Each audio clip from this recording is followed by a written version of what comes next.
Qala radhiyallahu an wa nafa'ana bihi wa bi ulumihi fid dharain amin. Qala Ibnu Mubarak rahimahullah, nahnu ila qalilin minal adab akhwaj minna ila katsirin minal ilm. Kata Ibnu Mubarak, adab yang sedikit atau akhlak yang sedikit, etika yang sedikit jauh lebih diperlukan daripada ilmu yang banyak. Jadi banyaknya adab itu lebih mulia daripada banyaknya ilmu. Kalau aturan Gonun para habaib Banu Alawi mengatakan al-akhlak faqul ilm, akhlak itu di atas ilmu. Jangan kita mungkin lebih pintar dari orang tua kita menggurui kita, tidak boleh. Wa qala radhiyallahu anhu, man tahawana bil adab uqiba bi hirmani sunan. Orang yang tidak jaga adab biasanya sunnah dia akan tinggalkan. Wa man tahawana bis sunan uqiba bi hirmanil faraid. Kalau sunnah dia tinggalkan, maka yang wajib, sholat wajib dan yang lainnya akan ditinggalkan. Wa man tahawana bil faraid uqiba bi hirmanil ma'rifah. Kalau sudah yang wajib ditinggalkan, maka selamanya dia tidak akan dekat dan tidak akan pernah mengenal Allah Subhanahu wa taala. Syekh Abu Ali Ad-Daqqaq mengatakan radhiyallahu an, tarkul adab yujibut tard. Orang yang tidak punya adab wajib diusir. Kenapa? Fir'aun tidak pernah beriman dan tukang sihirnya beriman. Karena Fir'aun tidak pernah beradab kepada Nabi Musa, sedangkan tukang sihirnya beradab kepada Nabi Musa. Tatkala mau adu kesaktian, dia mengatakan imma antul ghiya au nahnu awwaluman nulki. Wahai Musa, kita adu kesaktian, kamu dulu apa aku? Itu adab namanya. Maka dikasih hidayah. Sedangkan Fir'aun mengatakan ana rabbukumul a'la, congkak, tidak punya adab, tidak dikasih hidayah oleh Allah. Demikian juga kenapa orang-orang Arab pada masa Nabi banyak yang tidak punya adab, mereka tidak punya hidayah seperti Abu Jahal. Dan disebutkan man asa al adab, ini faman asa al adab alal bisat rudda ilal bab. Kalau ada acara seperti ini tidak pakai adab, lebih baik diusir, suruh keluar dari pintu. Wa man asa al adab alal bab rudda ila siyasatid dawab. Kalau sudah diusir dari luar majelis, di pintu sudah tidak punya adab, jangan kumpulkan dia dengan manusia, kumpulkan dengan binatang saja. Jadi saking pentingnya adab. Qala ba'duhum libnihi, sebagian para salaf mengatakan kepada anaknya, ya bunayya la anta ta'allama baban minal adab ahabbu ilayya min anta ta'allama sab'ina baban min abwabil ilmi. Satu adab kamu pelajari lebih aku cintai daripada 70 ilmu kamu pelajari. Jadi bertambah 70 ilmu itu tidak ada nilainya dibanding dengan bertambah satu adab. Satu adab lebih mulia. Berkata Imam Syafi'i kepada muridnya, Imam Syafi'i berkata, beliau pernah mendapatkan wasiat dari gurunya, nasihat dari gurunya Imam Malik, ya Muhammad ij'al ilmak milhan wa adabak dagigon.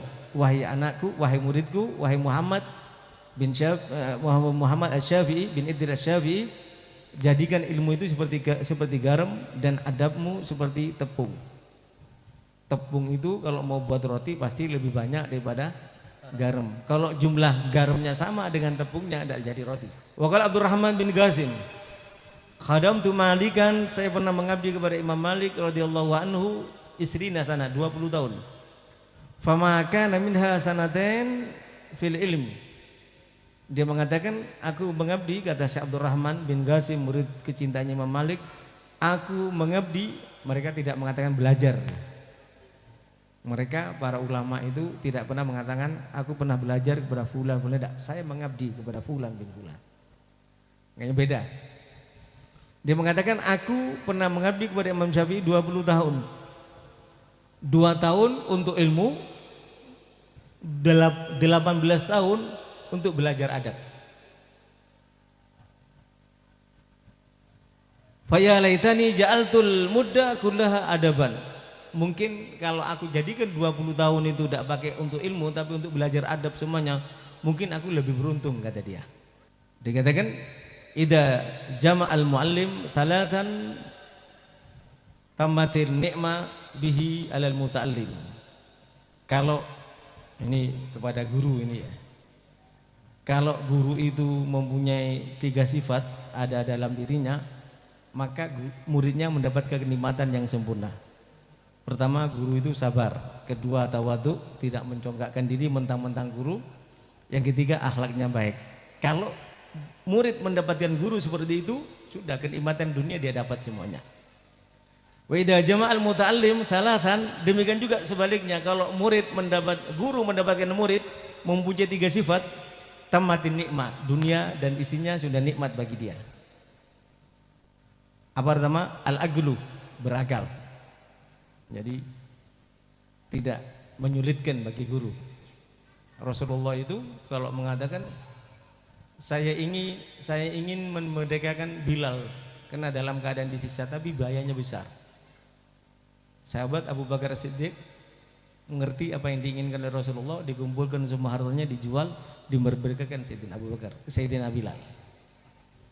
Demikian juga Rasulullah berkata di depan para sahabat, sekarang ini butuh pembekalan untuk peperangan, 9.000 dinar. Maka berebut, termasuk diantaranya sahabat Utsman bin Affan, berebut. Sahabat itu tidak pakai diperintah. Jadi maksudnya apa? Ar-Rabuwa itu kalau kepentingannya apa ditanggung bersama gitu. Jangan hanya setahu free ya. Siapapun dari kita mendapat kemudian rezeki, begitulah akhlak baginda Nabi Muhammad. Dan kalau seorang guru mendapat murid seperti itu, sempurna sudah kenikmatannya.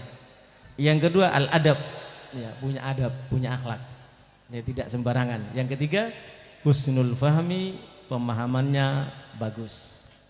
Dan perlu kita pahami hadis baginda Nabi Muhammad SAW. Kenapa setiap kita di bulan Syawal di sini kok pasti baca kitab? Karena kita beribadah dengan berjuang. Ibadah itu pahalanya seperti mencelupkan tangan kita di laut. Yang nempel itu pahalanya ibadah. Ibadah apapun. Adapun berjuang itu seperti lautan pahalanya. Tapi kalau berjuang dan beribadah digabung jadi satu, diadu dengan duduknya kita, dengan baca kitab yang baru sebentar ini, baca wirid yang baru sebentar ini, maka pahalanya ini sama dengan lautan. Sedangkan pahala jihad dan ibadah sama seperti air yang menempel, kita celupkan tangan kita di laut. Wasiat daripada Al-Habib Bakar Al-Adani, ya, terutama saat-saat menjelang kewafatannya beliau. Beliau mengatakan semua kita wajib berusaha semaksimal mungkin untuk mati dalam keadaan Islam. Bagaimana caranya? Jaga lidahnya jangan bermaksiat. Jaga tangannya jangan bermaksiat. Usahakan melaksanakan semaksimal mungkin hak-hak Allah dan hak-hak manusia atau selain Allah. Hak orang tua, hak kenabian, hak orang Islam, hak anak dan hak istri. Kalau kita mampu melakukan semuanya itu termasuk cara menjadikan diri kita mati dalam keadaan Islam. Abu Bakar Al-Adani menjelaskan zaman kita ini, sekarang ini sangat kita rasakan, indi yuhandisun as-siyasa yuhandisun al-ajyal. Mereka orang kafir dengan berbagai macam cara, walaupun tanpa ilmu. Dan beliau mengatakan generasi kita juga dirusak. Mereka merancang untuk merusak generasi kita. Agar apa? Agar kita berpecah belah. Generasi demi generasi, sejarah pun dirusak. Ini cara setan, cara Dajjal untuk memecah belah umat Islam. Setan itu yang dibisikkan. Maka apa pentingnya Ar-Rabuah ini? Habib Bakar Al-Adani mengatakan apa pentingnya Ar-Rabuah, majelis itu kenapa kita harus rutin? Walaupun kita mungkin alimnya seperti Sayyid Muhammad bin Ali Al-Maliki, tapi kita tetap harus bersatu. Kenapa pentingnya bersatu? Karena setan itu kerjanya farik, pecah belah umat Islam. Kalau sudah pecah belah umat Islam, berarti sudah rusak umat Islamnya. Pecah belah antara persaudaraan, pecah belah antara keluarga, pecah belah antara masyarakat, pecah belah antara jamaah satu sama lain, pecah belah antara negeri, pecah belah antara instansi, pecah belah semuanya. Kalau semuanya bisa dipecah belah, maka tentu Tatkala itu terjadi pecah belah itu, kita satu sama lain saling menghujat dan saling mencurigai, maka setan akan menjadi raja. Makanya harus bertahan. Jangan nanti kalau sudah bisa, ya maaf ini bisa dianggap saya lebih, insya Allah mengelolanya lebih mahir daripada Ustaz Tafri, saya mau buat sendiri. Jangan, tidak apa-apa, buat gabung, buat di tempat lain gabung. Jadi supaya satu suara, supaya tidak pecah belah. Karena al jama'atu rahmah, bersatu itu mendatangkan rahmat. Wal firqatu adzabun, dan pecah belah itu akan mendatangkan azab. Apabila manusia itu bersatu, berarti dia menjalankan perintah Allah, wa tasimu bihablillahi jami'ah. Dan itulah adalah ajaran agama, itulah pola hidup kita di dunia ini. Dan orang yang mau bersatu berarti akalnya sempurna. Orang yang mau bersatu berarti wawasannya sempurna. Orang yang mau bersatu berarti dia berkembang dengan cepat ilmu, iman, dan akhlaknya. Begitu yang diwasiatkan oleh Abu Bakar Al-Adani Al-Masyhur. Mudah-mudahan kita mampu menjalankan sehingga insya Allah Ar-Rabwa ini makin berkembang, kita makin bersatu. Mungkin boleh jauh di badan kita boleh jauh, tapi kita tetap satu saudara, satu rahim, yaitu sama-sama dari dulu dari Mar yang sekarang dirubah menjadi Ar-Rabwa. Kita tetap satu rahim. Siapapun kita, mau saya, mau Satafri atau yang lainnya, kedudukannya sama. Kita kalau bahasa salaf tadi, khidmah kepada Nabi Muhammad, khidmah kepada aulia, para ulama, supaya kita nanti ada rombongannya. Karena kalau jalan sendiri di akhirat kita tidak mampu. Mudah-mudahan itu yang terjadi kepada kita, dan kita dijadikan aidin faizin mabulin muwaffaqin lil khairat insyaallah, dan kita diampunkan segala dosa kita oleh Allah, dimudahkan segala urusan kita oleh Allah, dan di akhir umur kita mampu mengucapkan la ilaha illallah Muhammadur Rasulullah. Jadi sebelum saya tutup, mari kita tutup dengan istighfar Habib Muhammad bin Ahmad Al-Muhdar. Kita baca sama-sama. Habib Muhammad bin Ahmad Al-Muhdar ini pendiri Al-Khairiyah. Kalau diteliti, sekolah SR, sekolah rakyat pertama di Indonesia itu Al-Khairiyah. Yang dikenal di Jakarta Jamiatul Khair. Tidak ada sekolah kecuali itu. Pendirinya diantaranya Habib Muhammad Al-Muhdar. Mudah-mudahan kita dimasukkan dalam rombongan beliau, karena kita membaca istighfar beliau. Kita sama-sama. Astaghfirullah hayaan minallah, astaghfirullah rujuan ilallah, astaghfirullah firaran min ghadabillah ila ridha illah, astaghfirullah firaran min sukhtillah ila afwillah, astaghfirullah tanadduman wastirjaa, astaghfirullah talafi qabla talafi,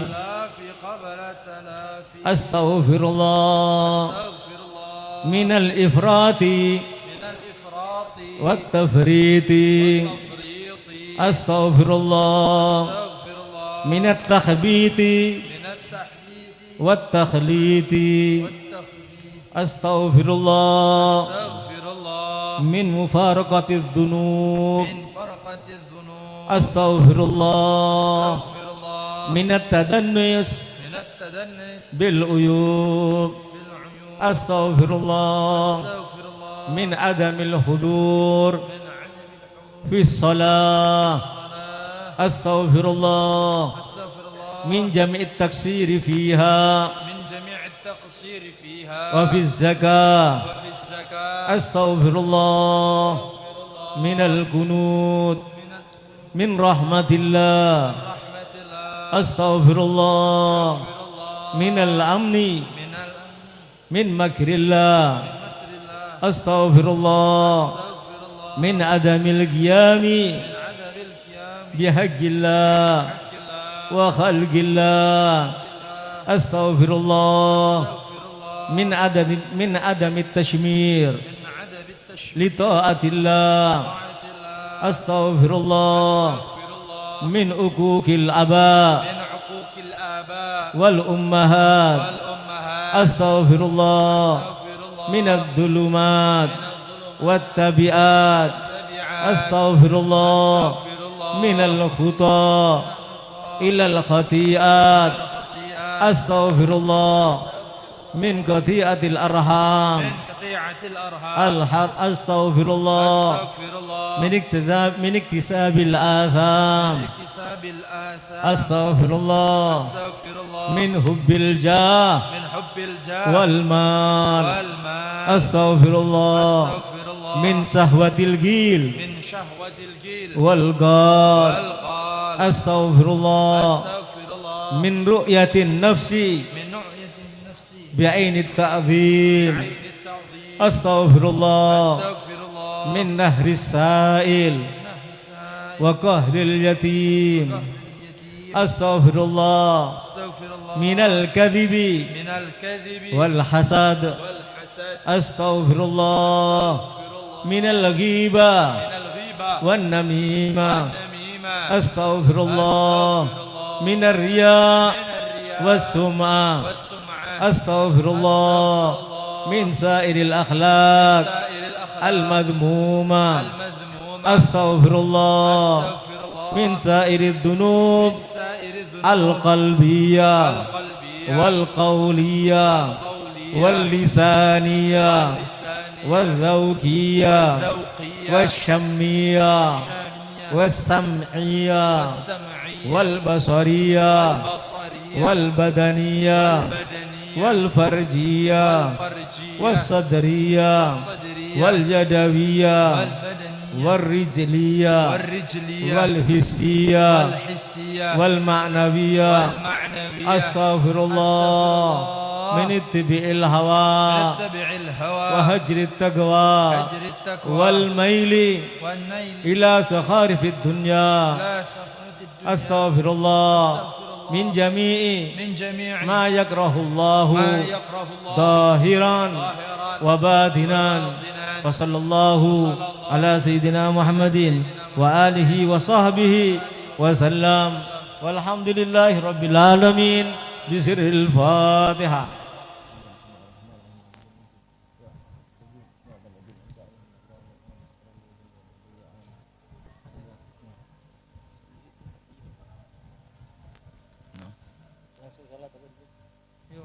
Biar kasihan.